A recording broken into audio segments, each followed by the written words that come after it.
The diplomatic vessel emerged from the quantum fold with the grace of a falling brick.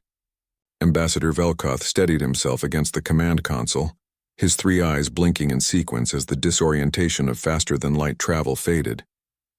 Around him, his crew of 12 moved with practiced efficiency, checking systems and scanning the primitive solar system that lay before them. Target system confirmed, his navigator announced, her voice carrying the musical quality of the siren species. Sol system. Third planet designated as homeworld. Initial scans show. Ambassador, these readings cannot be correct. Velkoth moved to her station, his elongated form bending in ways that would have troubled a human spine. He studied the data with growing confusion. Run diagnostics. This suggests the entire system is blanketed in quantum signatures. Impossible for a species that only achieved faster-than-light capability 3 generations ago. Diagnostics complete. Sensors functioning normally, sir. The ambassador felt a familiar tightness in his chest. In his 200 years of service to the Galactic Triumvirate, he had welcomed 47 species into the fold. The process was always the same. Young civilizations stumbled into FTL technology, broadcast their presence across the stars, and within months, a diplomatic envoy arrived to explain the rules. The Triumvirate had stood for 12,000 years, encompassing 847 species, all ordered in a strict hierarchy based on technological achievement. It was a system that worked. It was a system that made sense. Establish standard first contact protocols, Velkoth ordered.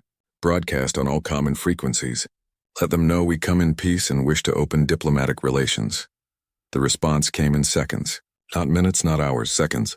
Ambassador, we're receiving a reply. Audio and visual. Translation matrices. Sir, they're speaking our language. Perfect triumvirate standard. Impossible. Feed it through. The view screen flickered to life, revealing a human face. The creature was young by the standards of most species, perhaps 30 of their short years. She had dark skin, darker hair pulled back in a simple style, and eyes that sparkled with what Velkoth had learned to recognize across 100 species as amusement. Greetings. Ambassador Velkoth of the Galactic Triumvirate. I'm Director Sarah Chen of Earth's First Contact Division. We've been expecting you. Would you prefer to conduct preliminary discussions here?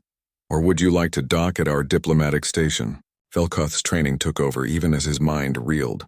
They knew his name. They knew he was coming. And they spoke his language as though born to it. Director Chen, your preparedness is impressive. However, our protocols require that we provide the neutral meeting ground. I will transmit coordinates for our diplomatic deck. The human smile widened. With respect, Ambassador, your vessel isn't equipped for a comfortable meeting by either of our standards. We've prepared a neutral diplomatic craft, small, comfortable, and I promise it meets every safety standard in your codex. We uploaded the complete Triumvirate First Contact guidelines from your public database. Quite thorough, by the way. You accessed our database? Well, yes. It's public, isn't it? We assumed the information was meant to be shared. If we've committed some breach of protocol, please accept our apologies. We're still learning your customs. Velkoth exchanged glances with his first officer, a grizzled Krell warrior who had seen combat in the Outer Rim Wars. The Krell's expression was unreadable, but his hand had moved closer to his sidearm. Very well. Director Chen, transmit coordinates for this meeting craft. 20 minutes later, Velkoth stood in the airlock of the human vessel, and his world tilted on its axis. The craft was small as promised, perhaps 50 meters in length. But as he stepped through the airlock, every sensor in his diplomatic suit screamed warnings. The walls hummed with power signatures that shouldn't exist. The gravity felt natural, perfect, adjustable to his exact physiology without any visible emitters. The air was precisely calibrated to his species' needs, down to the trace elements that most species forgot about. Director Chen waited in what appeared to be a comfortable meeting room. She sat at a table that seemed to be made of wood, though Velkoth's sensors insisted it was something far more complex. On the table sat a pitcher of water and 2 glasses. She poured one and slid it across to him. Please sit. I hope the accommodations are acceptable. We tried to match your preferences based on the physiological data in your public profiles. Velkoth sat, his diplomatic training warring with his growing unease. Director Chen, I must ask, how did you construct this vessel? Our sensors detect quantum fluctuations that suggest technology far beyond. That is, your species only achieved FTL travel 73 years ago. Did we? Sarah's expression showed polite confusion. Oh, you mean the first time we folded space for interstellar travel? Yes, that was in 2174, though we'd been working with quantum mechanics for quite a while before that. Is there something wrong with the ship? I can have maintenance check it. Maintenance? Velkoth felt his translator struggling with the context. Director, this vessel appears to violate at least 6 known laws of physics. The power generation alone should require a singularity core, which by triumvirate law is restricted to Type 7 civilizations and above. Sarah's laugh was genuine and warm. Ambassador, I think there's been a misunderstanding. This is just a diplomatic shuttle, basic civilian craft. We use these for short-range meetings. Nothing special, though I suppose our approach to physics might be different than yours. We found that many of what others call laws are more like suggestions. Flexible, once you understand the underlying principles. Before Velkoth could respond, the door opened and a small human entered. A child, the ambassador's sensors informed him. Approximately 10 years old by human standards, the young girl carried what appeared to be a school bag and approached Director Chen with the confidence of someone who belonged there. Mom, sorry to interrupt. I finished my homework, but the educational AI says I need to check my quantum entanglement calculations with a real person. Can you look at them? Sarah smiled apologetically at Velkoth. I'm sorry, Ambassador. This is my daughter, Maya. Maya, we're in a meeting. Can it wait? But Mom, it's due tomorrow, and I want to make sure I explained the dimensional folding correctly. Mrs. Rodriguez says if we don't understand the basics, we'll struggle with advanced applications next year. Dimensional folding, Velkoth heard himself ask. Forgive me, but this is for a child's education? Maya turned to him with the frank curiosity of youth. It's 5th grade physics, sir. We're learning how to manipulate space-time on small scales. Next semester, we start on practical applications. I want to build a pocket storage device for my toys. She paused, studying him. You're not human. Are you from the triumvirate? Mom said you'd be coming. Do your schools teach dimensional theory differently? Velkoth stared at the child. In his 2 centuries of life, he had seen many wonders. He had witnessed the birth of stars, stood on the surface of neutron worlds, negotiated peace between species that communicated through chemical secretions and species that existed as pure energy matrices. None of it had prepared him for this moment. He struggled to find words. The Triumvirate's most advanced research institutes have been studying dimensional theory for 3,000 years. It is considered one of the most complex fields in known science. We have theoretical models, nothing practical. Maya's expression showed genuine surprise. Really? But it's not that hard once you understand that dimensions are just different directions to move. Like how you can go forward and backward, left and right, up and down. Dimensional folding is just adding more directions. Here, I can show you. She pulled a small device from her bag. It looked like a toy, colorful and simple. She pressed a button, and a holographic display appeared in the air. Velkoth watched as the child manipulated the display, showing equations and models that he recognized from classified triumvirate research. Except the child was simplifying them, breaking them down into components that she explained with the ease of someone discussing basic arithmetic. See? If you align the quantum fields here and here, you create a stable fold. It's temporary at this scale because I don't have access to a proper power source yet. That's why it's homework and not a real project. But the math works out. The ambassador's suit sensors were screaming now. The holographic display wasn't just a visual representation. It was an active quantum field, manipulating space on a microscopic level. The child was casually demonstrating what the Triumvirate's best scientists insisted was impossible. Sarah Chen placed a gentle hand on her daughter's shoulder. Honey, that's very good work, but I think you're overwhelming our guest. Why don't you work on your literature assignment instead? You can show me the physics later. Okay, Mom, nice to meet you, Ambassador. I hope you like Earth. Maya waved cheerfully and left the room. Silence stretched for several seconds. Velkoth felt something shift in his understanding of the universe. He had come to Earth expecting to guide a primitive species through their first steps into galactic society. He had brought documentation explaining the Triumvirate's hierarchy, the rules, the expectations. He had prepared speeches about technological responsibility and the dangers of advancing too quickly. All of it suddenly seemed absurd. Director Chen, he said slowly, I believe I need to request clarification. What I have just witnessed. Is this normal for human children? Maya's a bright kid, but she's not exceptional. Most children her age are working through similar concepts. Why do you ask? Because what she just demonstrated would qualify your species as type 8 on the triumvirate scale. Possibly higher. And you're suggesting this is elementary education? Sarah's expression grew serious. Ambassador Velkoth, I think we need to have a more detailed conversation. I was trying not to overwhelm you, but I'm getting the sense that there's been a significant miscommunication about humanity's technological level. That would be accurate. Then let me be direct. When your people detected our first spacefold experiment 73 years ago, what did you conclude? That you had achieved basic faster-than-light travel, a standard milestone. It's how most species announce their presence to the galaxy. Sarah nodded slowly.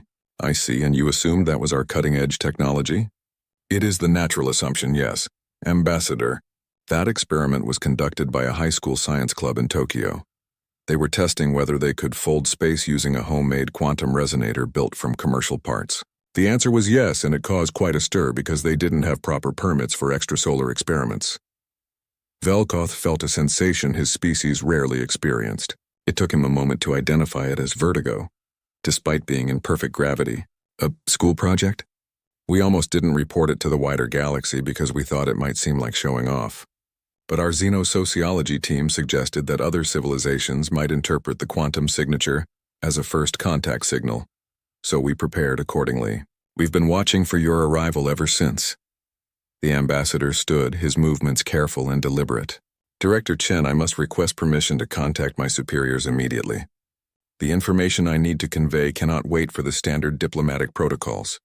Of course. Would you like privacy? Or are you comfortable using the communication suite here?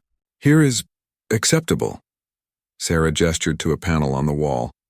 That's a quantum entanglement communicator. Instantaneous transmission to any point in the galaxy.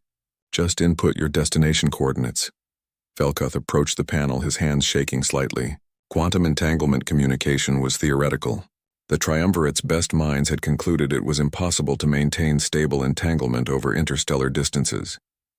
Yet here it was, built into the wall of what the humans called a basic diplomatic shuttle. He input the coordinates for the High Council chamber, half expecting the system to fail. Instead, the connection established instantly. The face of Counselor Thress appeared, her crystalline features reflecting the light in patterns that indicated surprise. Ambassador Velkoth, this channel is reserved for emergencies. Has something gone wrong with the first contact? Counselor, I am on Earth, I am unharmed. But I must report that we have made a critical error in our assessment of humanity. Explain. Velkoth glanced at Sarah, who nodded encouragingly. Counselor, they do not have faster-than-light drives. They fold space. Their children study dimensional manipulation in elementary school. They have quantum entanglement communication as a standard feature in civilian craft, and they have been aware of our existence and prepared for our arrival for 73 years. The counselor's patterns shifted to indicate deep concern. Ambassador, are you suggesting that humanity has been concealing their technological level? No, Counselor. I am suggesting that they didn't think to mention it because they assumed their technology was unremarkable. They thought we knew. The spacefold experiment we detected was conducted by adolescents without supervision. The silence from the council chamber was profound. I am dispatching additional diplomatic resources, Counselor Thress finally said. Continue your assessment, Ambassador, but be advised that we are escalating this first contact to Priority Alpha. The full council will be informed within the hour. The communication ended. Velkoth turned back to Sarah, who was pouring herself a glass of water with the calm of someone who had just discussed the weather, rather than upended 12,000 years of galactic order. I apologize if I've caused difficulties, she said. We genuinely thought you understood our capabilities. If we'd known there was confusion, we would have been clearer from the start. Director Chen, may I ask you a direct question? Of course. Why did you never reach out to us? If you've had the capability to contact the triumvirate for decades, why wait for us to come to you? Sarah considered the question carefully. It seemed polite, she finally said. We detected your presence, understood you had some sort of organized galactic community, and figured you had protocols for first contact. We didn't want to be rude by barging in uninvited, so we waited, prepared, and made sure we'd be good guests when you arrived. Velkoth felt a laugh building in his chest. It was inappropriate, unprofessional, and completely irrepressible. It burst out of him in a sound that his translator rendered as a mix of astonishment and genuine amusement. You waited. To be polite? Well, yes. Isn't that the civilized thing to do? The ambassador looked at this human, sitting calmly in her impossible ship, having just casually demonstrated technology that would revolutionize galactic civilization, and realized that everything he thought he knew about the universe had just become beautifully, terrifyingly obsolete. Director Chen, he said, I believe this is going to be a very long and very interesting conversation. Sarah smiled. I certainly hope so, Ambassador. I certainly hope so. The High Council chamber of the Galactic Triumvirate was a marvel of engineering, built into the heart of a hollow moon orbiting the capital world of Primaxis. 12,000 years of accumulated wisdom lined its walls in the form of data crystals, each containing the complete history of a member species. 847 crystals gleamed in the soft light, arranged by technological tier, a physical representation of galactic order. Today, that order felt fragile. Counselor Thress stood at the center of the circular chamber, her crystalline body reflecting the anxious faces of the assembled representatives. Before her, on a holographic display that took up half the chamber, Ambassador Velkoth's report played for the third time. I move that we hear from the humans directly, said Counselor Dravik. His forearms crossed in a gesture that meant skepticism among his people. This report strains credibility. Children manipulating dimensions? Instantaneous communication? These claims sound like either a hoax or a massive misunderstanding. I have known Ambassador Velkoth for 90 years, Thress replied, her voice chiming like crystal bells. He is thorough, precise, and notably conservative in his assessments. If anything, he tends to understate rather than exaggerate. Then perhaps the humans have deceived him with clever illusions, suggested Representative Korth of the Krell Dominion. His reptilian features showed the battle scars of a warrior species. It would not be the first time a young species attempted to bluff their way into a favorable position. There is a simple way to resolve this, Thress said. We invite them here. We show them our most advanced facilities and ask them to demonstrate their capabilities in a controlled environment. If they are what Ambassador Velkoth suggests, we will see proof. If they are frauds, they will be exposed. The vote was unanimous. 3 days later, Dr. Sarah Chen arrived at Primaxis with a team of 5 humans. They came in a ship that made every sensor in the capital system scream warnings. It appeared without warning, simply materializing in orbit as though space had decided to create a vessel from nothing. The ship itself was small, elegant, and reading as simultaneously present and not present on quantum sensors in a way that should have been impossible.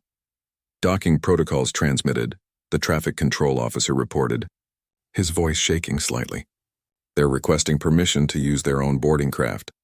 They say our docking system might be, and I quote, a bit too rough for comfort. The council agreed, and 20 minutes later, Sarah Chen walked into the High Council chamber accompanied by 5 other humans. She wore what appeared to be simple business attire, and her companions were dressed just as casually. One of them, a young man who introduced himself as Dr. James Morrison, was eating what he called a granola bar as he entered the most important political chamber in the known galaxy. Counselors, Sarah said, bowing in a gesture of respect that her briefing had taught her was appropriate. Thank you for inviting us. We're honored to be here and excited to learn more about your remarkable civilization. Thress studied the humans carefully. They appeared completely at ease, showing none of the nervousness that typically accompanied species making their first appearance before the council. Either they were exceptionally confident, or they genuinely did not understand the significance of this moment. Dr. Chen, welcome to Primaxis. I am Counselor Thress, first speaker of the High Council. We have reviewed Ambassador Velkoth's report with great interest. However, we must confess to some skepticism about the claims made regarding your technology. That's completely understandable, Sarah replied. Ambassador Velkoth was very diplomatic in his report, but I could tell we shocked him. We honestly didn't mean to. We assumed the galactic community had more advanced technology than us, and we'd be the ones learning. A murmur rippled through the assembled representatives. Several species translators struggled with the concept being expressed. You assumed we were more advanced? Dravik asked. Despite your capabilities? Sarah's expression showed genuine confusion. Well, yes. You've had 12,000 years to develop as an organized civilization. We've been working on our own for a few centuries. It seemed logical that you'd be far ahead of us. That's why we were so careful to be polite and not overstep. Dr. Morrison swallowed his granola bar and added, "We were honestly worried we might show up with something accidentally offensive, like bringing cheap wine to a dinner party at a connoisseur's house, you know?" The translator struggled with cheap wine and dinner party. But the sentiment was clear enough. Perhaps a demonstration would be more productive than philosophical discussion, Korth suggested. His tone was challenging, almost aggressive. "We have prepared our most advanced research facility for your use. If you would care to show us these remarkable capabilities, we are prepared to witness them." Sarah glanced at her team, and something passed between them. A silent communication that Thress couldn't quite read. Then Sarah nodded. "Of course. We'd be happy to show you what we can do. Though I should warn you, we brought relatively basic equipment. We didn't want to overwhelm anyone or seem like we were showing off." "Basic equipment," Korth repeated flatly. "Of course." The research facility was located 3 levels below the council chamber, carved from the moon's bedrock and shielded by the most advanced defensive fields the triumvirate could generate. It had been used to test weapons that could crack planets, to contain antimatter reactions, to probe the boundaries of reality itself. The humans set up their equipment in the center of the vast chamber. What they unpacked looked almost disappointing. Small devices none larger than a briefcase, handheld tools that resembled the kind of thing a technician might use for basic repairs. One piece of equipment was literally held together with what appeared to be adhesive tape. "Is that," Velkoth whispered to Thress, "is that duct tape?" "I believe so," Thress replied, her crystalline structure vibrating with uncertainty.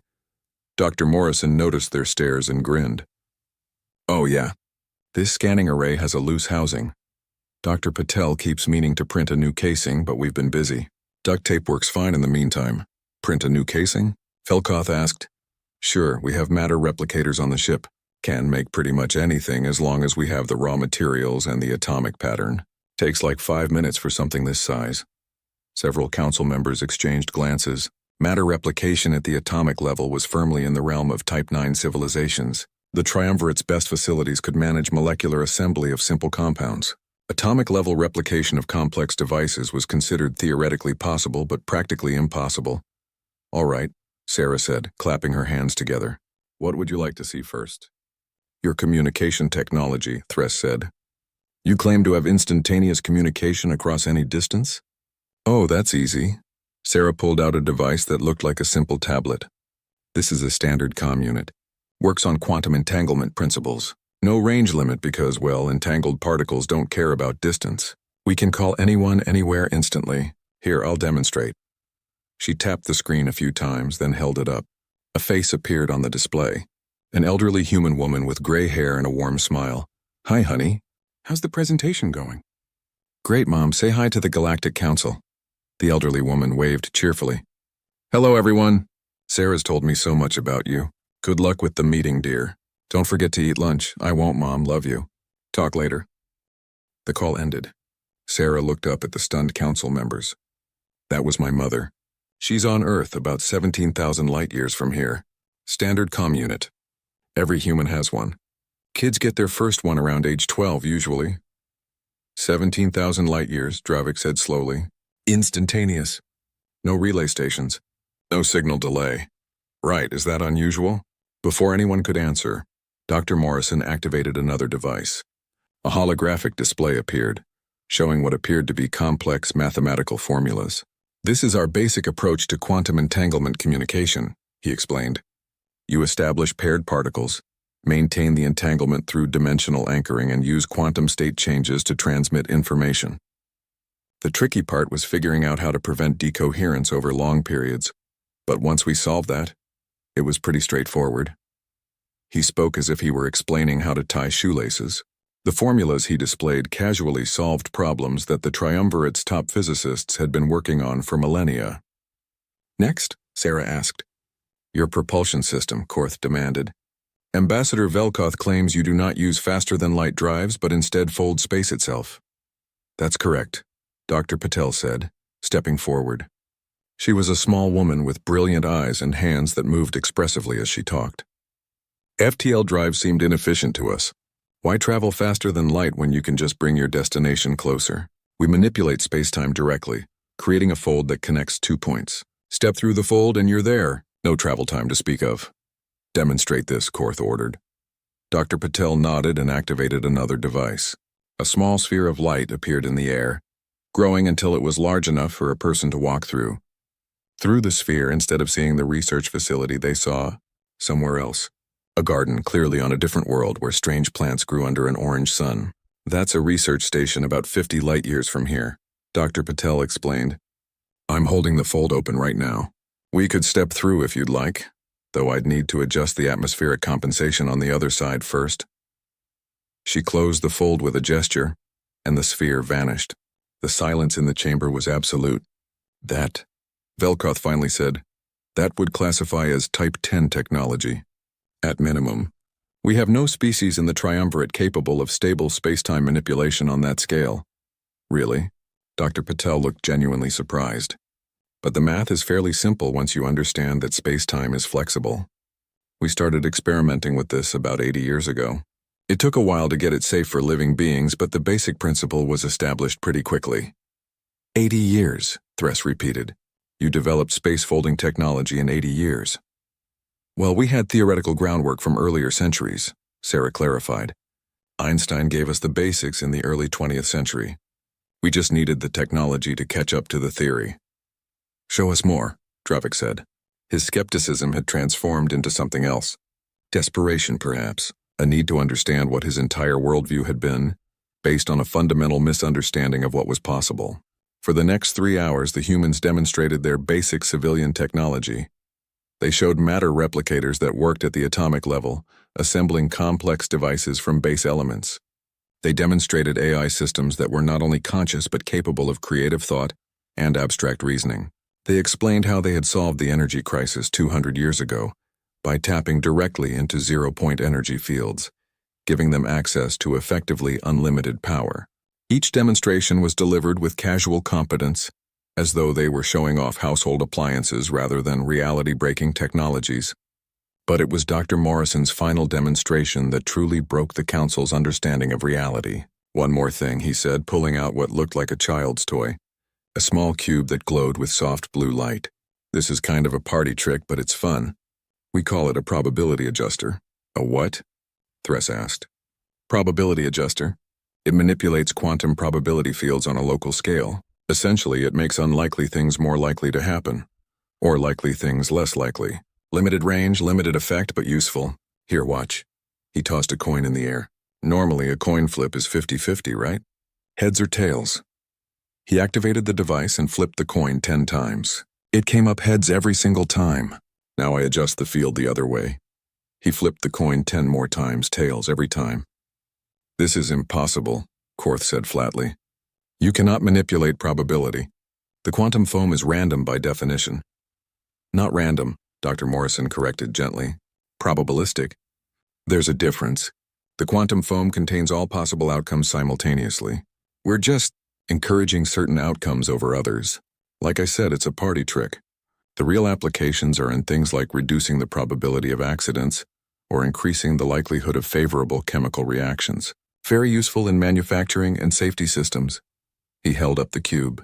My daughter made this one for her middle school science fair. She got second place, lost to a kid who had designed a sustainable ecosystem in a bottle that could theoretically support itself indefinitely. Tough competition. The cube that casually violated the fundamental laws of probability, made by a child. For a school project, second place. Counselor Thress felt something she had not experienced in her 300-year life. She felt small, not physically but existentially. Her entire civilization, everything the Triumvirate had built over 12 millennia, suddenly seemed like children playing with blocks while adults constructed starships. Dr. Chen, she said quietly, may I ask you a question? Of course. Why? Why did your species develop such incredible technology? Was it for war? For conquest? For survival against some great threat? Sarah considered the question carefully. Honestly, mostly curiosity. We wanted to understand how things work. We had problems we wanted to solve. Energy scarcity, disease, hunger, distance, the limits of time and space. So we solved them.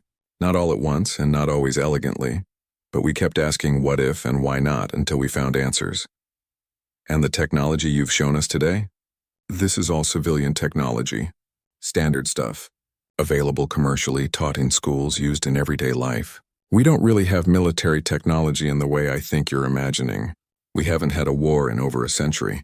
When you can replicate anything, fold space, and manipulate probability, most conflicts become pointless. Korth stood abruptly. I must speak with my people. This changes everything. He left the chamber, his heavy footsteps echoing. Several other representatives followed, their expressions showing various levels of shock, confusion, and fear. Thress looked at the remaining humans, these casual destroyers of cosmic order, and asked the question that everyone was thinking. What do you want from us, Dr. Chen, truly? Sarah's smile was warm and genuine. The same thing we've always wanted. Friends, knowledge, stories. You have 12,000 years of history, 847 different perspectives on the universe. We have questions about how other species think, create, dream. We'd love to learn from you, and if we can help you with anything, with our technology or our approach to problems, we'd be honored to do so. You would share your technology? Of course. Why wouldn't we? What good is knowledge if you keep it to yourself? Velkoth spoke for the first time since the demonstrations began. Counselor, I believe we need to reconvene the full council. This is not a first contact. I don't know what this is, but it's something that will define the next era of galactic history. Thress nodded slowly. Agreed. Dr. Chen, would you and your team be willing to stay for a few days while we discuss how to proceed? Absolutely. Though if it's all the same to you, we'll stay on our ship. Not that we don't trust your hospitality, but our beds are calibrated to our physiology and Dr. Morrison needs his coffee maker. He gets cranky without proper coffee. Hey, Morrison protested with a grin. I'm not cranky. I'm just less enthusiastically pleasant. Despite everything, despite the existential crisis consuming her worldview, Thress found herself making a sound that her translator rendered as laughter. You are welcome to whatever accommodations you prefer. Dr. Chen, I suspect we will all need time to adjust to this new reality. As the humans packed up their devices, their impossible, casual, revolutionary devices, Thress watched them with a mixture of wonder and trepidation. Somewhere in the darkest corner of her mind, a thought emerged unbidden. If this is their civilian technology, what else can they do? She wasn't sure she wanted to know the answer, but she suspected she was about to find out. The Krell Dominion had not built its reputation on patience or subtlety. For 3,000 years, they had been the military arm of the Triumvirate, the species other civilizations called when diplomacy failed. Their warships were legendary, their warriors feared, and their strategic thinking had prevented countless conflicts through the simple threat of overwhelming force. Captain Jareth stood on the bridge of the Dominion flagship Unbreakable Fang, staring at tactical displays that showed the Sol system from a distance of 50 light-years. Around him, his crew of 200 elite warriors worked with practiced efficiency, preparing for an operation the command had classified as Priority Omega. Status report, Jareth ordered, his voice carrying the low rumble that his species used to convey authority. All ships in position? Captain, his tactical officer replied. 37 warships, including 4 planet killers. We have complete tactical superiority. Their system shows minimal defensive installations. We detect no military vessels of significant scale, and the human ship at Primaxis, still in orbit. Our intelligence confirms that their entire diplomatic team is aboard. Approximately 6 individuals. If we strike now, we eliminate their leadership while their homeworld is vulnerable. Jareth's claws tapped against his command chair. The orders from Dominion High Command had been clear. The humans represented an unacceptable threat to galactic stability. Their technology, if allowed to proliferate, would destroy the carefully maintained balance of power. The Triumvirate Council was too cautious, too bound by diplomatic niceties to act. But the Krell understood survival. Strike first, strike hard, strike before the enemy realizes they're in a war. Are we certain about the intelligence? Jareth asked. The demonstrations at Primaxis. Could they have been elaborate deceptions? His intelligence officer, a scarred veteran named Krellix, shook his head. Our sensors confirmed everything, Captain.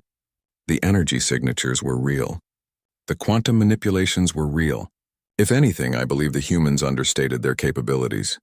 Which is precisely why we must act, Jareth said. We have seen species before who developed powerful technologies without the wisdom to use them properly. The humans have advanced too far, too fast.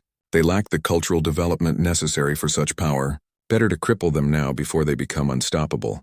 And if we're wrong, Captain? Krillix asked quietly. If they have defenses we cannot detect? Then we learn the truth through action rather than speculation.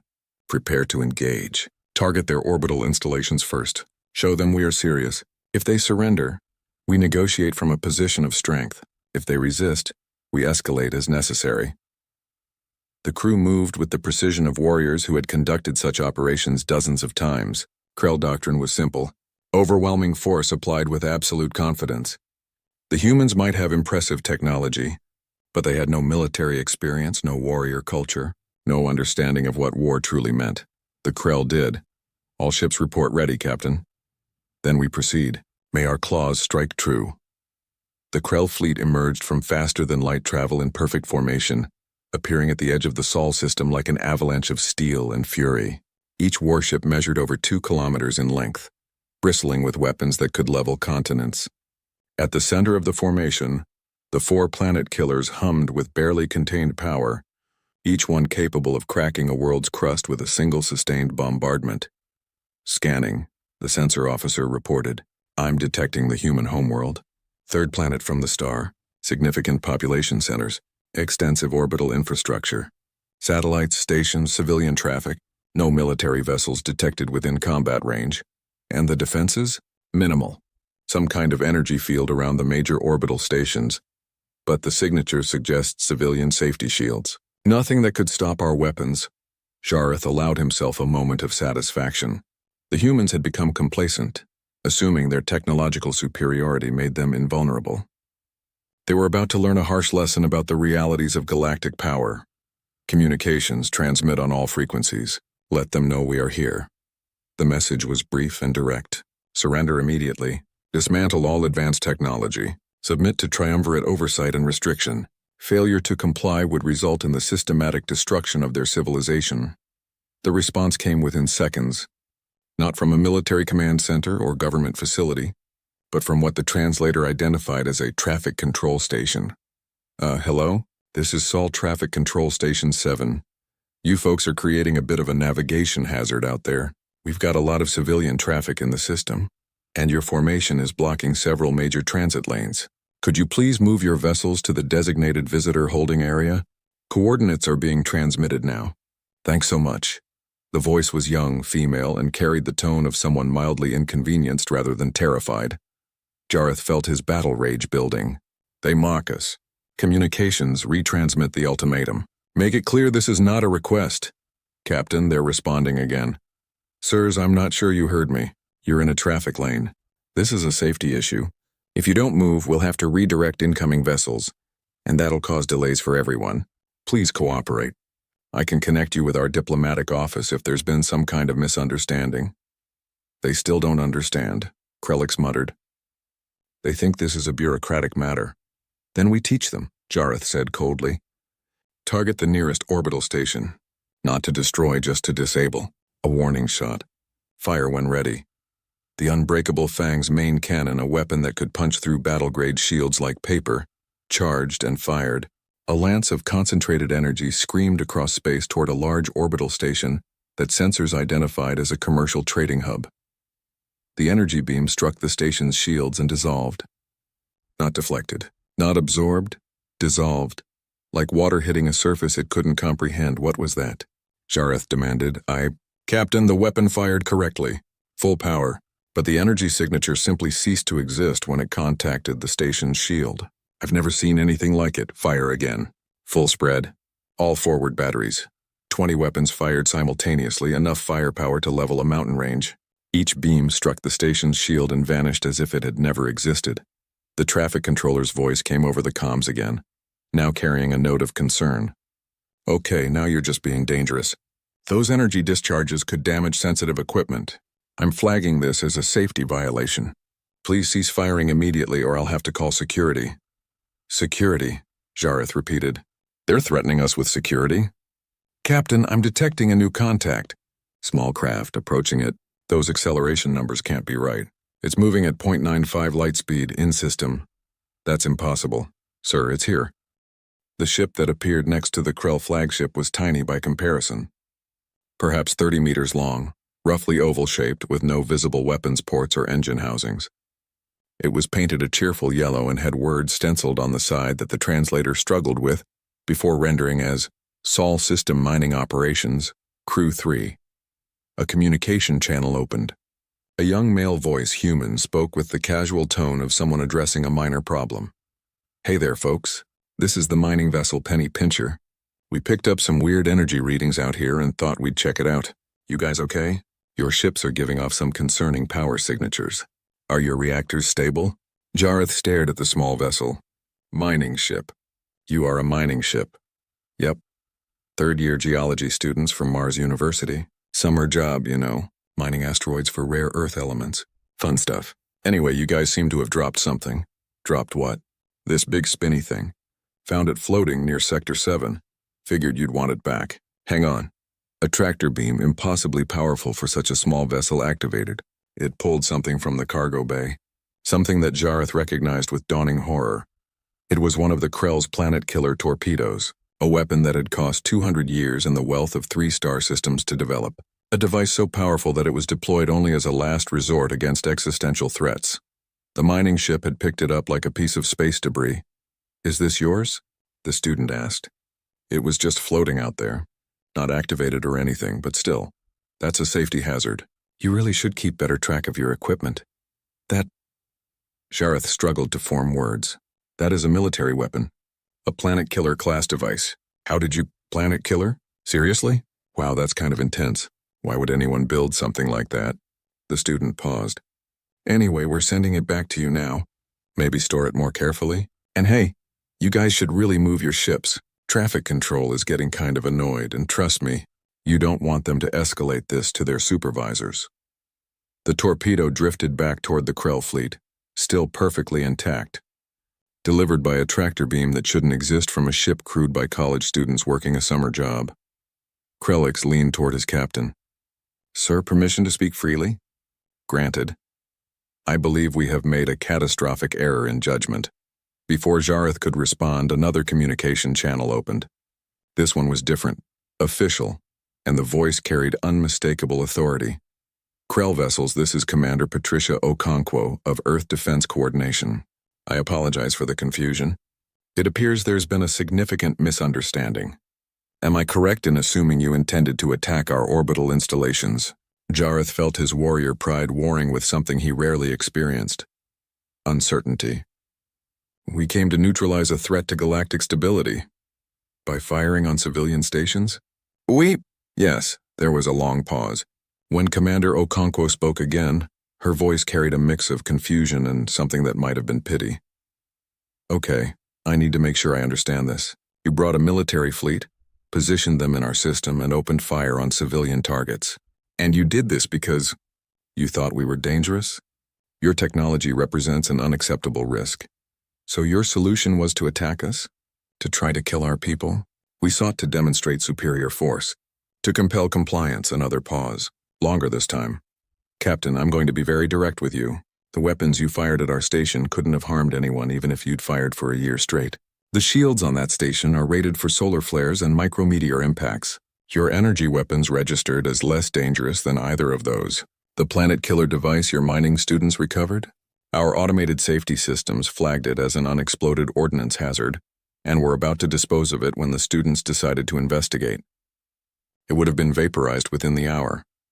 Jareth felt something cold spreading through his chest. You're saying we pose no threat to you? I'm saying we thought you were trying to communicate through some kind of cultural ritual we didn't understand. Many species have aggressive greeting behaviors.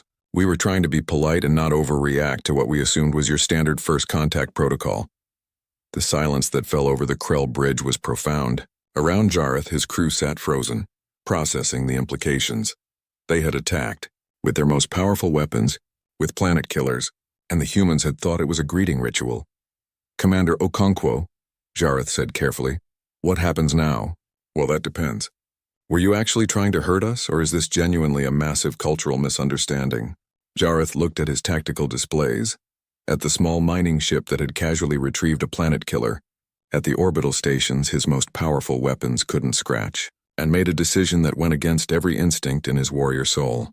Commander, I believe we have made a grave error. We came here with hostile intent based on fear and misunderstanding. We were wrong. Okay. Thank you for being honest. Here's what's going to happen. You're going to move your fleet to the designated holding area that traffic control keeps mentioning. Then we're going to have a conversation about what just happened and why. And then we're going to figure out how to make sure this never happens again. Does that work for you? You're not going to retaliate? For what? You didn't actually hurt anyone. You scared some people, sure. And traffic control is definitely going to file a complaint. But retaliate? With violence? Captain, that's not how we do things. We talk, we learn, we find better solutions. Jareth felt something break inside him. Not his spirit, but his certainty. The absolute conviction that strength meant military might. That power meant the ability to destroy. We will comply with your instructions, Commander, and I apologize. To you, to your people, to the traffic controller we ignored. Apology accepted, Captain. Now please move your ships before you cause a collision. We have a freight hauler coming through in 20 minutes, and they really don't want to be late. The Krell fleet, the most feared military force in the known galaxy, moved obediently to the holding area, escorted by a cheerful mining vessel, crewed by students who were already complaining that this detour was going to make them late for dinner. As they settled into position, Krellix leaned over to his captain. Sir, what do we report to High Command? Jareth watched as civilian traffic resumed its normal patterns around them, as if the presence of 37 warships was barely worth noting. He thought about the shields that had made their weapons meaningless, the tractor beam that had casually handled a planet killer, the humans who had interpreted an attack as a confusing cultural exchange. We report the truth, he said quietly. We came to wage war on gods who didn't notice we were trying, and they responded with patience, compassion, and a polite request to not block traffic. High Command will not accept that easily. No, they won't, but it's the truth nonetheless. Jareth looked out at Earth, that small blue world orbiting an unremarkable star, and realized that everything he thought he knew about power, about strength, about survival, had just been revealed as the beliefs of a child who didn't yet understand how vast the universe really was. The humans hadn't crushed them. They hadn't even been angry. Somehow that was infinitely more terrifying than any display of force could have been. The emergency session of the Triumvirate Council convened 6 hours after the Krell incident. Representatives from all 847 member species crowded into the chamber and overflow viewing areas, their expressions ranging from shock to fear to carefully concealed panic. Councillor Thress called the session to order with a chime that seemed to vibrate with her own uncertainty. We are here to address an unprecedented situation. Captain Jareth of the Krell Dominion will present his report. Captain, the floor is yours. Jareth stood before the assembled representatives, his battle armor replaced by simple diplomatic robes. He looked diminished somehow despite his impressive physical size. Honored Council, he began, his voice steady despite the shame burning in his chest. 3 days ago, acting on orders from Krell High Command, I led a fleet of 37 warships to the Sol system with the intent to neutralize what we perceived as a threat to galactic stability.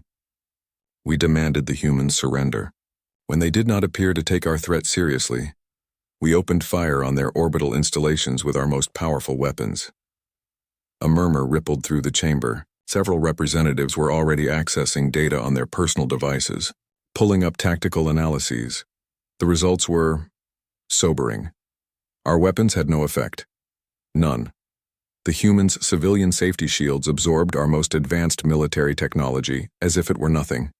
When we deployed a planet killer class weapon, a mining vessel crewed by university students on summer employment retrieved it and returned it to us, believing we had accidentally dropped it.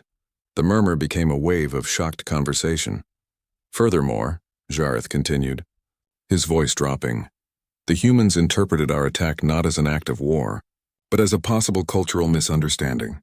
They responded with patience, de-escalation, and a polite request that we move our ships to avoid blocking civilian traffic.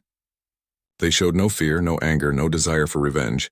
They simply didn't understand why we would want to hurt them. Ambassador Velkoth stood. Captain, can you confirm for the Council? Are you saying that humanity's civilian infrastructure is impervious to the Triumvirate's most advanced military technology? Yes, Ambassador. That is exactly what I'm saying. And their response to a direct military attack was to ask you to move because you were creating a traffic problem? Correct. Velkoth sat down slowly. Then we have no frame of reference for understanding what we're dealing with. Representative Dravik activated his speaking crystal.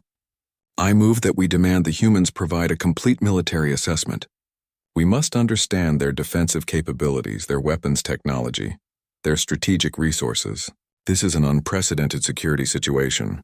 Agreed, said Councillor Thress, though I suspect we will not like what we learn. Dr. Chen and her team are still at Primaxis. I will request they meet with us immediately. 3 hours later, Sarah Chen stood before the Council once again, but this time she was not alone. She had brought 2 additional humans with her. She introduced them as General Marcus Webb, head of Earth Solar Defense Coordination, and Dr. Yuki Tanaka, chief strategic analyst. General Webb was an older human, perhaps 60 years old with gray hair and eyes that had clearly seen much. He wore what appeared to be a simple uniform with minimal decoration.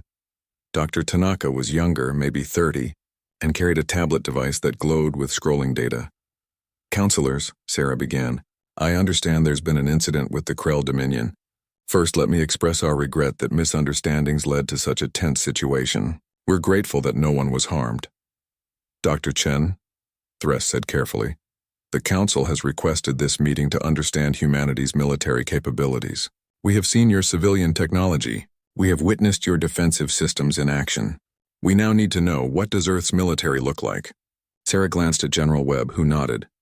Councilors, Webb said in a deep, measured voice, I'm happy to provide that information, but I think you may be disappointed. Earth doesn't have a military in the traditional sense. We haven't fought a war in over a century. Our defense coordination is primarily focused on managing automated safety systems and responding to natural disasters or accidents. You must have weapons, Korth insisted. Defense systems. Strategic capabilities. We have safety systems, Webb corrected. Things designed to protect people and infrastructure from accidents, natural phenomena, and unexpected hazards. But weapons designed to harm other sentient beings. Those are, well, they're in museums mostly. Historical artifacts from a more primitive time in our development. Impossible, Korth said flatly. No species survives without the ability to defend itself.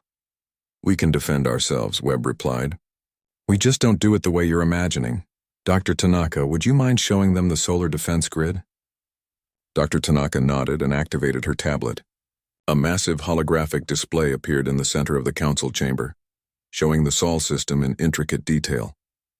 This is our defense network, she explained. It's fully automated and operates on distributed intelligence. The AI managing it has been operational for 73 years. We mostly interact with it to tell it to relax because it tends to be overprotective. The display zoomed in to show Earth, surrounded by layers of energy fields that pulsed gently. This is the primary barrier system. It monitors all matter and energy entering Earth's sphere of influence. Anything that could potentially cause harm is automatically intercepted and neutralized. Not destroyed, neutralized. We don't like destroying things if we can avoid it. How powerful are these barriers? Velkoth asked.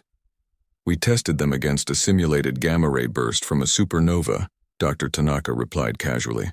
They held comfortably. We could probably withstand a direct impact from a small star, if one happened to be on a collision course. Though that's never happened. Obviously. The council chamber was silent except for the quiet sounds of representatives processing this information through various organic and electronic means. The Krell weapons, Thress said quietly. You're saying they weren't even close to threatening your shields? The Krell weapons were operating on what we'd classify as directed energy principles using contained plasma acceleration, Dr. Tanaka explained. Very elegant design, actually. The engineering is impressive. But they were working within conventional physics. Our barriers operate on principles that, well, they work on a different level of reality. It's like trying to cut water with a knife. The knife isn't ineffective because it's poorly made. It's just the wrong tool for the job. General Webb took over. Let me make something very clear to this council. When Captain Jareth opened fire on our station, our defensive AI didn't register it as an attack. It logged the incident as unusual energy discharge, no threat detected, possible equipment malfunction from unknown source. The only reason humans became involved was because the traffic controller called us to ask why there were ships blocking transit lanes. You didn't even notice you were being attacked, Korth said. It wasn't a question. Not as an attack, no, Webb confirmed. We noticed unusual behavior and responded accordingly. When we understood the intent, we were confused. Why would anyone want to attack civilian infrastructure? What would be the point? To demonstrate superior force, Korth said. To compel surrender through overwhelming power. But that doesn't make sense, Sarah interjected. If you want something from someone, why would you hurt them? That just makes them less likely to cooperate and more likely to be afraid or angry. We've found that the best way to get what you want is to talk, explain your needs, and find solutions that work for everyone.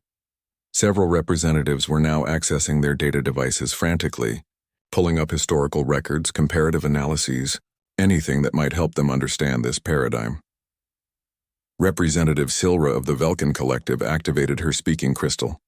Her species communicated through color-shifting bioluminescence, and her translator rendered her words with a thoughtful tone. Dr. Chen, General Webb, you speak of traditional warfare as a primitive concept. But surely you must have conflict resolution protocols, methods for dealing with species or individuals who refuse cooperation. Of course, Sarah replied. We have extensive legal systems, mediation processes, conflict resolution frameworks. But those are all based on dialogue and understanding. We found that most conflicts arise from misunderstanding, scarcity, or fear. We eliminated scarcity through matter replication and unlimited energy. We address misunderstanding through better communication. And we try to address fear through education and transparency. And if someone simply refuses all of that, Silra pressed. If a party is fundamentally hostile and cannot be reasoned with? General Webb considered the question. In the past century, we've had 3 situations that could be classified as potentially violent. All 3 were resolved through a combination of protective isolation and persistent communication. In one case, it took 18 years of patient dialogue before the individual in question agreed to receive psychological help, but it worked. No one was harmed, and the person in question is now a productive member of society. 18 years, Korth repeated. You waited 18 years? We had time, Webb said with a shrug, and the person deserved the chance to heal. Why would we give up on them? Counselor Dravik stood abruptly. I apologize for my bluntness, but I must ask, do humans have weapons? Yes or no? Webb paused, then nodded slowly. Yes, in museums and historical archives. We have records and examples of every weapon humanity ever created, from simple clubs to nuclear weapons, to the more exotic devices we experimented with during our transitional period. We keep them as reminders of where we've been and why we chose a different path. Could you rebuild them if necessary? Probably, Dr. Tanaka said. Though I'm not sure why we would. Our current technology makes all of those weapons obsolete. If we wanted to harm someone, which we don't, we'd need to develop entirely new approaches because our old weapons literally can't affect modern materials and shields. Show us, Dravik demanded. Show us your military facilities, your strategic installations, your weapon development centers. I want to see them with my own eyes. Sarah and Webb exchanged glances. Sarah nodded. Very well, Webb said. We can arrange a tour, but I warn you, you're going to be disappointed. Our military headquarters is a small office building in Geneva. No weapons, no soldiers, no grand strategic installations. Just a coordination center that mostly handles scheduling for automated systems. I want to see it anyway, Dravik insisted. Then we'll arrange transport immediately, Sarah said. Fair warning. The building also houses the International Bakery Standards Committee and the Global Cat Fancy Association. They get more foot traffic than we do.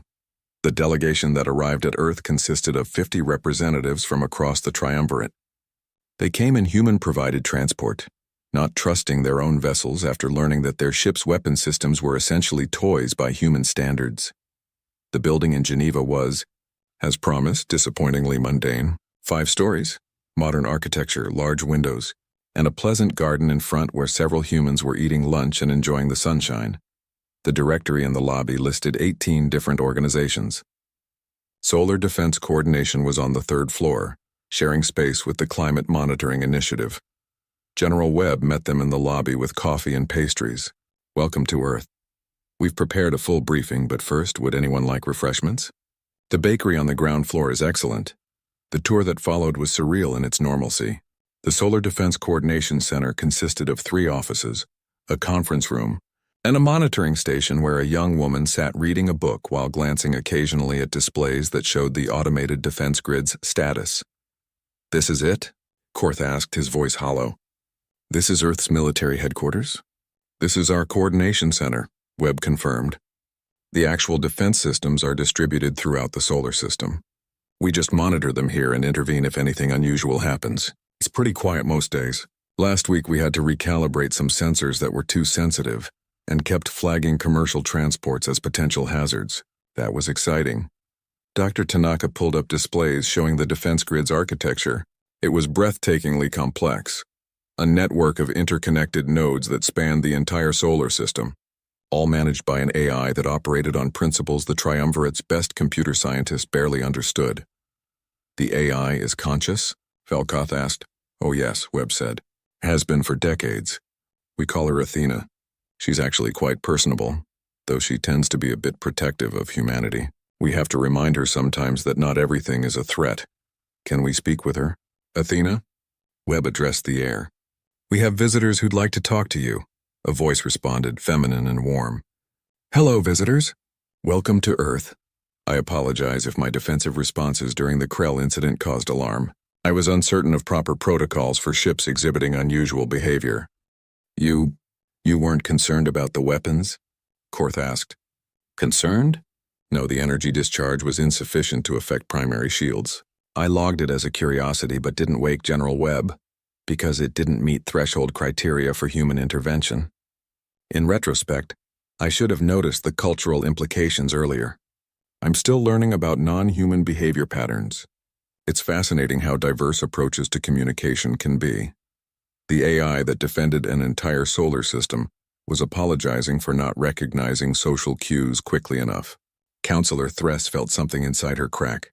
Not break, but crack. All the certainty, all the structure, all the careful hierarchies that had defined galactic civilization for 12,000 years.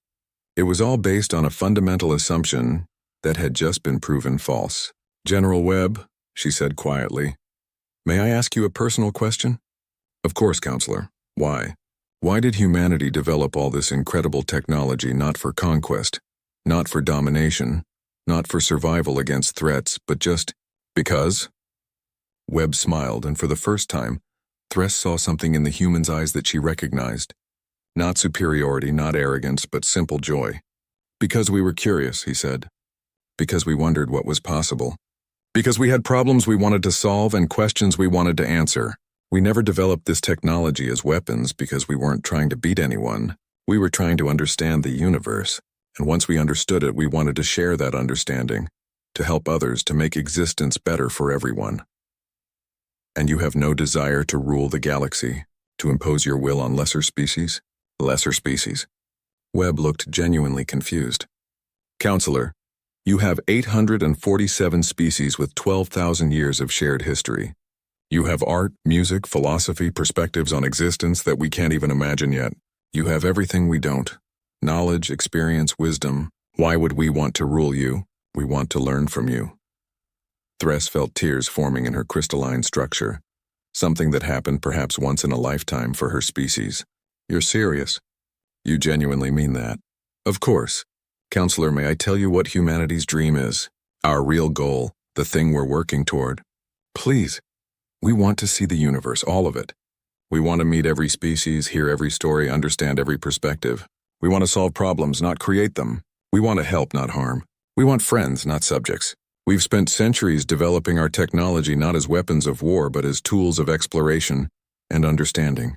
And now we've found you, this incredible community of civilizations, and we're so excited to be here, to learn, to share, to be part of something bigger than ourselves."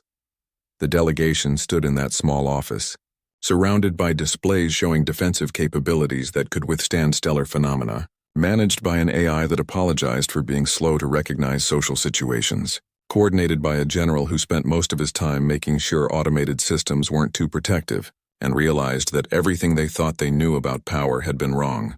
Power wasn't the ability to destroy. Power was the choice not to. And humanity had made that choice so long ago, so fundamentally, that they couldn't even imagine making a different one. The galaxy would never be the same. The signal came from the darkest region of known space, a place the Triumvirate had marked as forbidden for 10,000 years. The Void Rift, they called it. A sector where stars went dim and ships disappeared, where even light seemed reluctant to travel. Counselor Thress was in her quarters on Primaxis when the emergency alert reached her.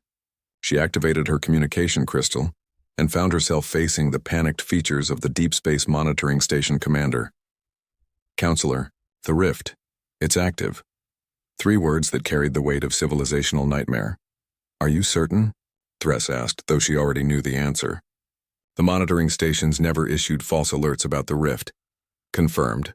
Energy signatures match historical records. The Devourers are awakening. Thress felt her crystalline structure vibrate with fear.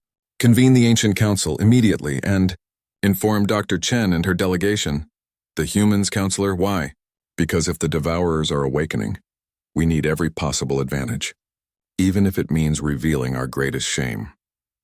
6 hours later, the Ancient Council chamber opened for the first time in 300 years. It was smaller than the main council chamber, carved from black stone and lined with memorial crystals that held the names of 6 extinct civilizations. Species that had achieved greatness and been erased as if they had never existed. Only the eldest representatives of the Triumvirate's founding species were present. Thress, despite her relative youth at 300 years, attended as first speaker. Beside her stood Grand Scholar Vexilon, a being who had lived for 800 years and remembered the last awakening. The humans arrived quietly. Sarah Chen, General Webb, Dr. Tanaka, and 3 others Thress didn't recognize. They looked around the chamber, their expressions showing confusion at the somber atmosphere. Thank you for coming, Thress began. What I'm about to tell you is the Triumvirate's most closely guarded secret. For 12,000 years, we have structured our entire civilization around hiding from a truth we could not overcome. She activated a holographic display that showed the galaxy. Approximately every 10,000 years, entities we call the Devourers emerge from the Void Rift. We don't know where they come from or what they truly are. What we know is that they feed on advanced technological signatures. Species that achieve high levels of development become visible to them, and once the Devourers notice a civilization, that civilization has perhaps a decade before it is consumed utterly. The display showed historical records, 6 separate extinction events, each one documenting the systematic destruction of advanced civilizations. The Triumvirate was founded after the last awakening, Grand Scholar Vexilon added, his ancient voice crackling. Those of us who survived did so by hiding, by keeping our technology below a certain threshold, by maintaining strict limits on advancement. Everything you've seen, our hierarchy, our restrictions, our careful control of technological progress, it was all designed to keep us invisible. To keep us alive. Sarah leaned forward, studying the display. These Devourers, what do they look like? What are their capabilities? We don't know, Thress admitted. Ships that go to investigate never return. Probes cease functioning. We only know that when they arrive, civilizations die. 6 times this has happened. 6 times countless billions have been lost. And now they're awakening again, and we have a problem. What problem? General Webb asked. You. Vexilon said bluntly. Humanity. Your technology burns like a beacon in the darkness. Your quantum signatures, your space folding, your matter manipulation, all of it screams across dimensional barriers that the Devourers can detect. You're visible, which means you've made us all visible by association. The silence that followed was heavy. I see, Sarah said quietly. You're afraid we've doomed you. Not afraid, Thress said. Certain. The Devourers will come. They always do. And this time, because of humanity's visibility, they'll come sooner and in greater numbers. We estimate we have perhaps 5 years before they arrive in force. So what do you want us to do? Dr. Tanaka asked. Hide, Vexilon said. Shut down your advanced systems. Revert to lower technology. Become invisible with us. It's the only way any of us survive. Sarah looked at her companions. Something passed between them. a silent communication that the assembled counselors couldn't quite interpret. Then Dr. Chen did something unexpected. She laughed. Not cruelly, not dismissively, but with genuine surprise and relief. "Oh," she said, her hand over her mouth. "Oh, you're talking about the transdimensional entities. The ones that feed on exotic energy signatures. We've been monitoring them for decades." The ancient council stared at her. "You what?" Thress managed. "The things in the void rift," Sarah continued, pulling out her tablet and bringing up data. "We detected them about 40 years ago when we started experimenting with dimensional folding. They're fascinating creatures, actually. They exist partially outside our dimensional framework and feed on certain types of quantum resonance. Very exotic biology, if you can call it that." Grand Scholar Vexillon rose to his full height, his ancient frame trembling. "You know about the Devourers? And you did nothing?" "We did plenty," Dr. Tanaka interjected, taking the tablet from Sarah. "We've had research teams studying them for years. They're not actually hostile, you see. They're just hungry, and unfortunately, most advanced technology produces exactly the kind of energy signature they find delicious. They're attracted to it like moths to flame." "Yes," Thress said, her voice tight. "We know. That's why they destroy civilizations." "Well, they don't destroy them intentionally," one of the other humans spoke up. He was an older man with wild gray hair who introduced himself as Dr. Robert Kwan, xenobiology specialist. "They just feed on the energy signatures. The destruction is a side effect. Like how humans breathing uses up oxygen. We're not trying to hurt the air, we're just consuming what we need to survive. That distinction means little to extinct species," Vexillon said coldly. "Agreed," Dr. Kwan nodded. "Which is why we solved the problem." The chamber fell silent. "Solved?" Thress repeated carefully. "What do you mean, solved?" Sarah brought up a new display. It showed complex mathematics and dimensional models that made even the ancient council's most learned scholars feel inadequate. "The issue is the energy signature frequency," she explained. "Most advanced technology operates in a specific dimensional resonance range.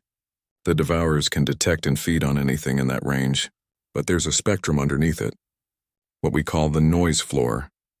Energy signatures that are so sophisticated, so precisely controlled, that they don't register on the frequencies the Devourers can perceive. Think of it like sound," General Webb added. "If the Devourers can hear frequencies between 20 Hz and 20,000 Hz, most advanced civilizations are shouting at 5,000 Hz. Loud, clear, easy to detect. We developed technology that operates at 5 Hz, below their hearing range entirely." "Impossible," Vexillon declared.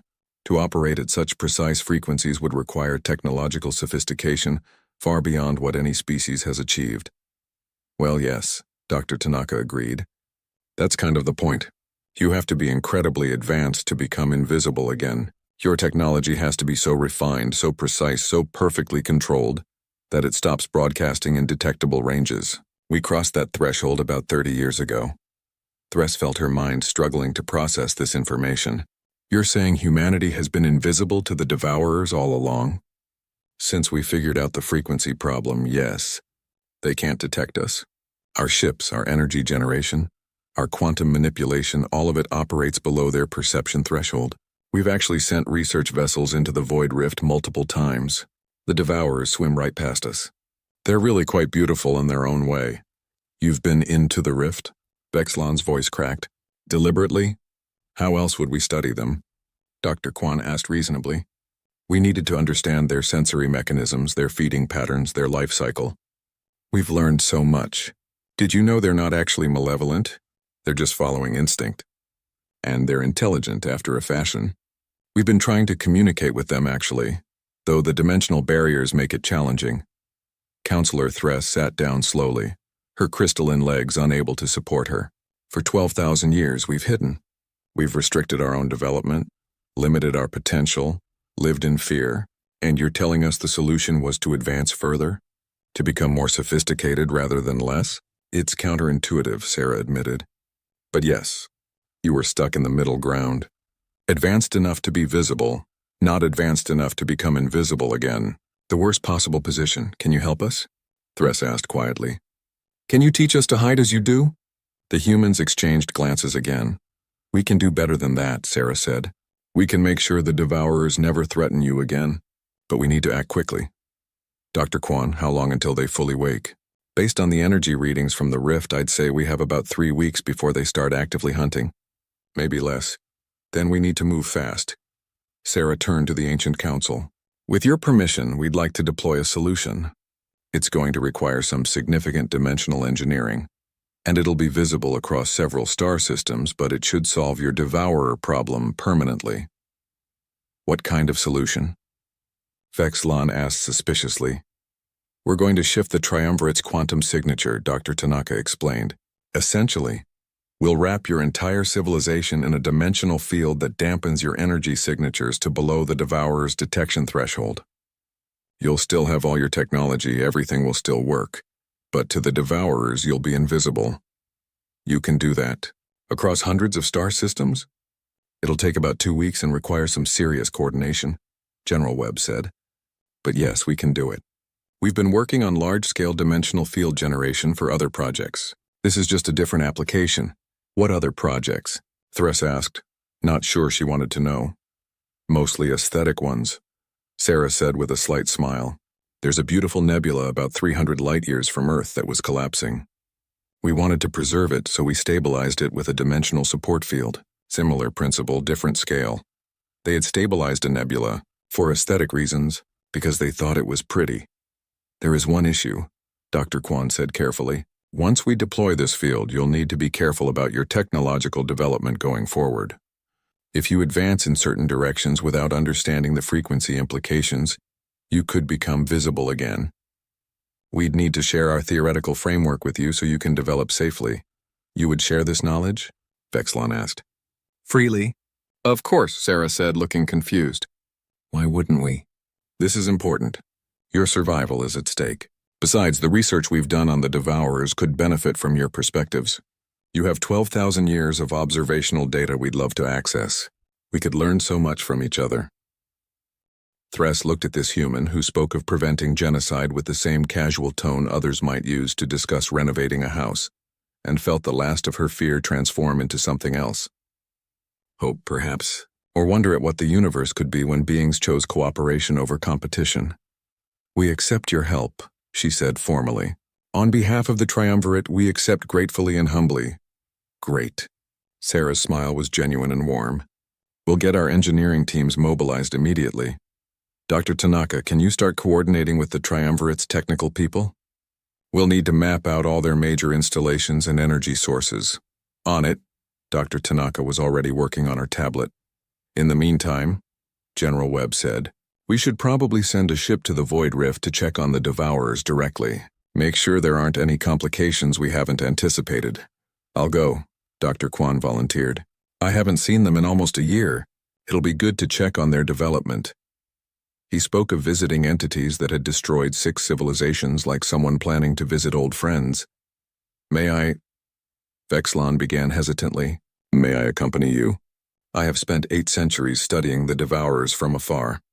To see them directly safely would fulfill a lifetime of scholarly pursuit. Dr. Kwan's face lit up. Of course. I'd love to have someone with your historical knowledge along. We can compare observations. Oh, this is going to be fascinating. 2 weeks later, Counselor Thress stood in the observation deck of a human research vessel, watching as the Void Rift opened before them. The darkness that had haunted galactic civilization for millennia now seemed less threatening, more mysterious. Inviting even. The ship, crewed by humans and a dozen triumvirate scientists, moved into the rift without hesitation. And there, in the darkness between dimensions, Thress saw them. The devourers were beautiful. They moved through space like living auroras, fast and graceful, their bodies shifting between states of matter and energy. They were enormous, each one larger than a planet, but they moved with the delicate precision of dancers. Ribbons of exotic matter flowed from their forms, reaching out to taste the dimensional fabric of reality. Magnificent, aren't they? Dr. Kwan stood beside her, his eyes full of wonder.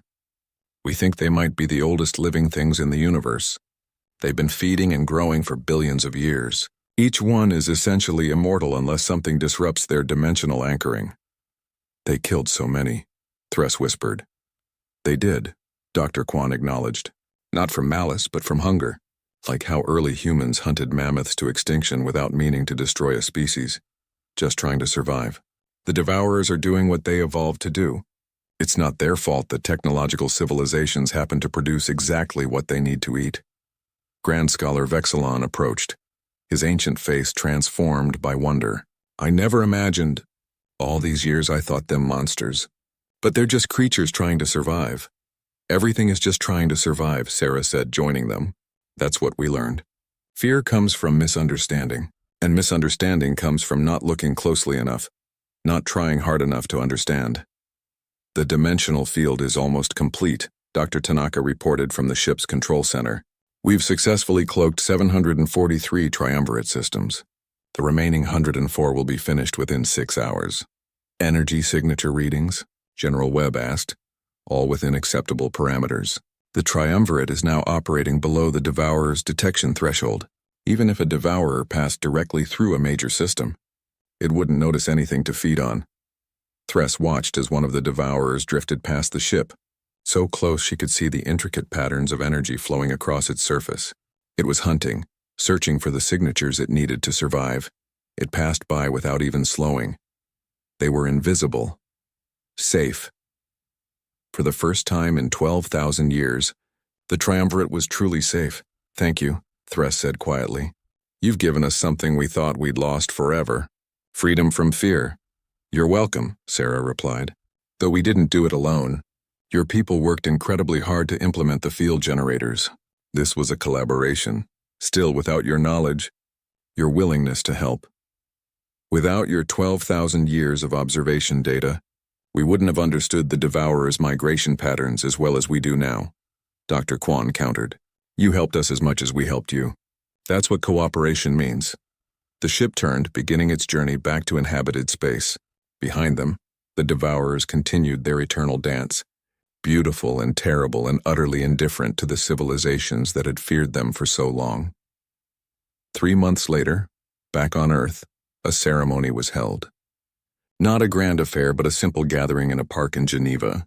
Representatives from 847 species mingled with humans, sharing food, stories, and laughter. The triumvirate had officially dissolved its hierarchical structure. In its place, they had formed something new. The Galactic Cooperative, they called it. No ranks, no tiers, no species elevated above others based on technological achievement. Just civilizations working together, learning from each other, helping each other. Captain Jareth of the Krell stood with his son Zareth, who had just been accepted into Earth University's xenobiology program. The young Krell was excitedly telling his father about his human roommate, a girl named Maya Chen who wanted to show him how to build a pocket dimension storage device. She's brilliant, father, and patient.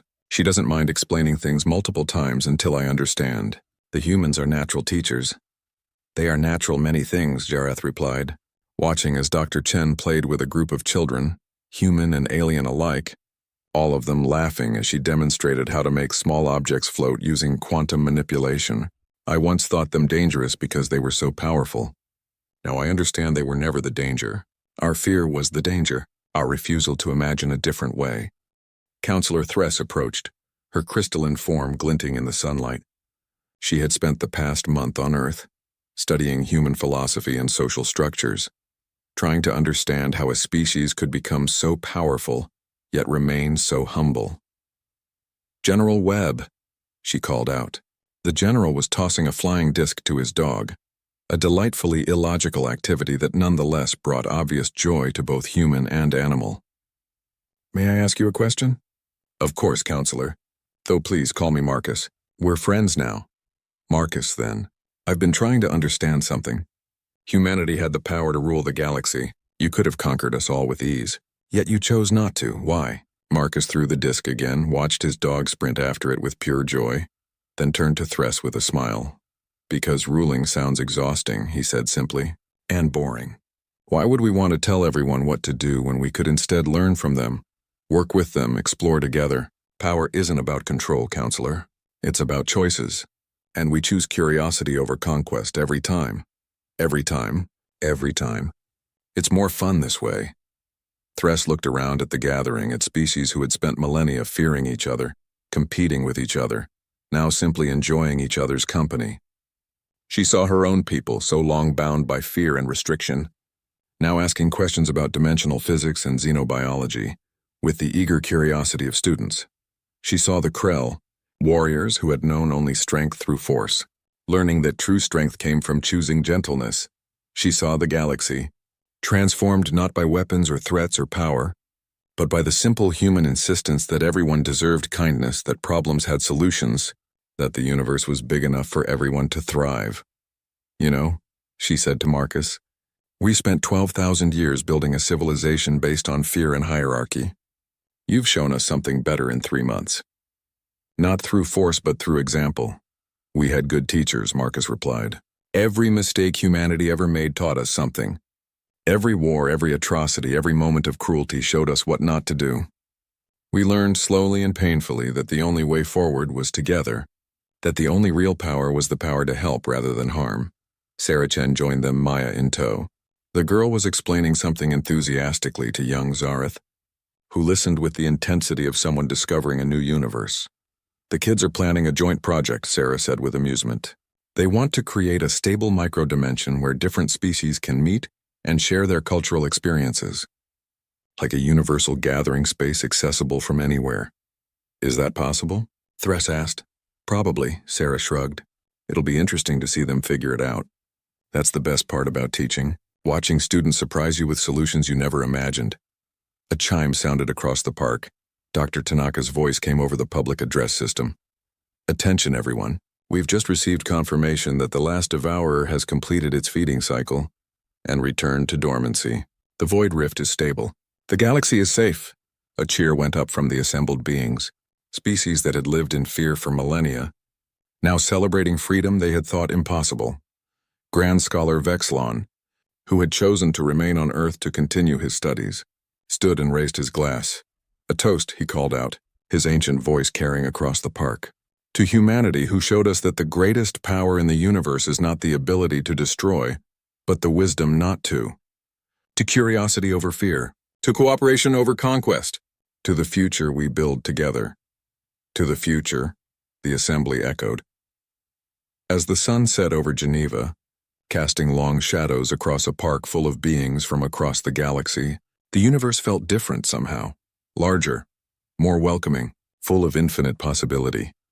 Dr. Maya Chen, age 10, sat with her new friend Zareth, sketching designs for their micro-dimension project.